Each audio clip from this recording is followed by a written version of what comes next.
Now let's take a look at a fascinating type of specialist for ATR.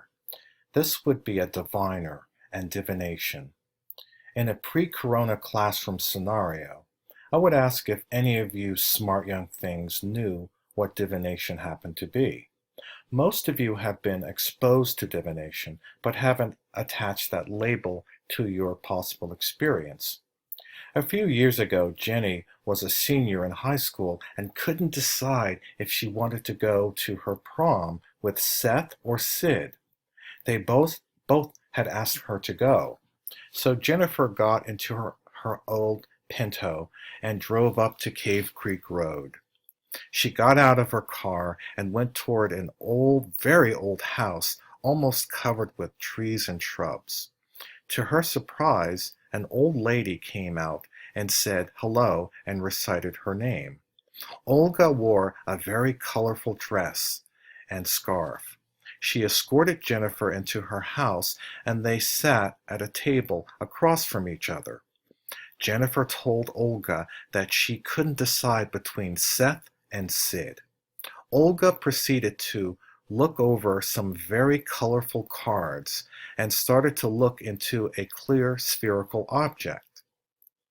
This silly scenario is supposed to point toward activities such as looking into a crystal ball or reading tarot cards.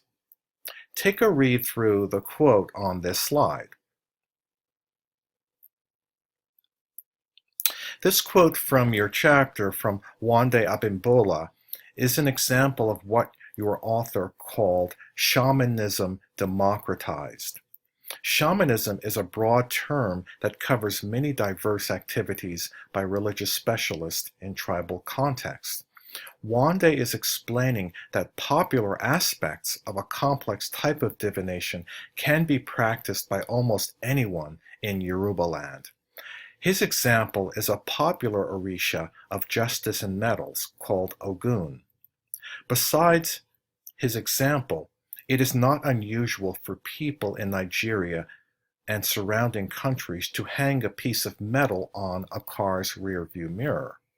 This serves as a type of protection, considering how dangerous the very act of driving can be. Some drivers in Western culture hang a cross on their rearview mirrors. As for divination itself, I use a simple definition. Divination are techniques for reading the invisible landscape. The Yoruba have what's called Ifa Divination. It is a very fascinating and complex means of reading the unknown. Wande and other men on this slide are shamanistic specialists that go by the title Babalawo, owner of mysteries.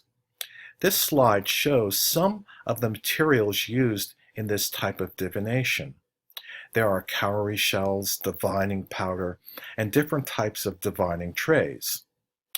There are also divining chains that are utilized. I bet some of you are wondering, why is there a gift that states, "Welcome to the remembering space"? Well, for many tribes in ATR, there is a belief in reincarnation.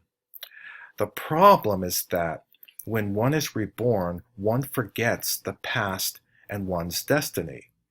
A significant purpose of Ifa divination is a means of helping a person remember their destiny.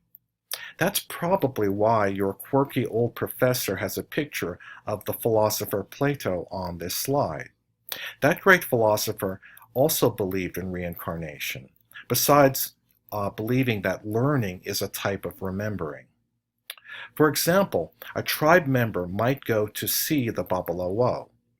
This individual would perform a particular type of cast using a chain, cowrie shells, or divining powder. There are over 200 different configurations that can be presented. It is said that the Babalawo would have memorized many Odu or interpretations for each casting. The diviner would begin to recite the various Odu matching the casting. The tribe member would inevitably remember one of the interpretations. This might be similar to the déjà vu moments we have all felt in our lives.